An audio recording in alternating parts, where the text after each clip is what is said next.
খাবারের লোভে জঙ্গল থেকে বেরিয়ে এসে হাতির হানা অব্যাহত ফালাকাটা ব্লকে। শনিবার রাতে একটি হাতির পাল হামলা চালিয়ে বেশ কয়েক বিঘা ধান ক্ষেত ও ভুট্টা ক্ষেত নষ্ট করে দেয়। ঘটনাটি ফালাকাটা ব্লকের জটেশ্বর ১ নম্বর গ্রাম পঞ্চায়েতের বেঙ্কান্দি ও হেদায়েতনগর এলাকায়। বারবার হাতির হানায় ক্ষেতের ফসল নষ্ট হয়, বিপদে পড়েছেন কৃষকরা। তারা বুঝে উঠতে পারছেন না এরপর কি করবেন।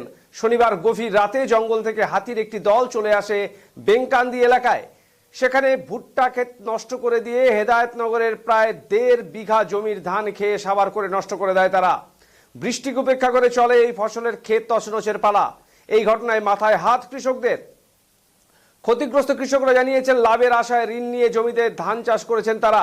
এখনো ফসল সেভাবে বের হতে শুরু হয়নি, তাতেই হামলা চালাচ্ছে হাতি। তারা জানান, ক্ষতিগ্রস্ত এই ক্ষেত থেকে আর ধান পাওয়া যাবে না। এই ঘটনায় তারা বন দপ্তরের কাছে ক্ষতিপূরণের দাবি জানিয়েছেন। এদিকে বন দপ্তর সূত্রে বলা হয়েছে, নির্দিষ্ট ফর্মে আবেদন করলে সরকারি নিয়মে ক্ষতিপূরণ প্রদানের ব্যবস্থা করা হবে। খবর পেয়ে রাতে বন দপ্তরের কর্মীরা ঘটনাস্থলে আসেন। হাতির এই দলটিকে বেশ কিছুক্ষণের চেষ্টায় জঙ্গলে ফেরাতে সক্ষম হন তারা বলে জানা গেছে। 10টার সময় ঢুকে এই একটা হাতির দল মানে 30 থেকে 35টা আছে। মোটামুটি আমার ধান খেত মোটামুটি 1.5 বিঘা মতো, 1.5 বিঘা ধান খেত নষ্ট করে দেয়, খায়া শেষ করে দেয়।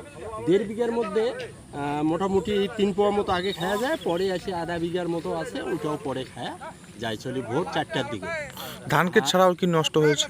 ধান ক্ষেত ছাড়া নষ্ট করে আমাদের ওই মাসিতো ভাই লালু বসুনিয়া ওর বিছন খাটটা নষ্ট করে। তারপর আমার মেজো ভাই সুজান রায় ওরও বিছন খাটটা নষ্ট করছে। আর পরে তখন আমরা যখন 11টা 10টা 10:30 যখনই আমরা ফোন করি, তখন বন দপ্তর আসিয়া হাতির দলটাকে বলাই নিয়ে যায়। আমার একটা কথা হচ্ছে, বন দপ্তর থেকে যদি আমার এই খাটটা যে নষ্ট হয়ে গেল, যেহেতু কিছু সুযোগ সুবিধা পাওয়া যায় তাহলে ভালো হয়। ক্ষতিপূরণ পাওয়া যায়।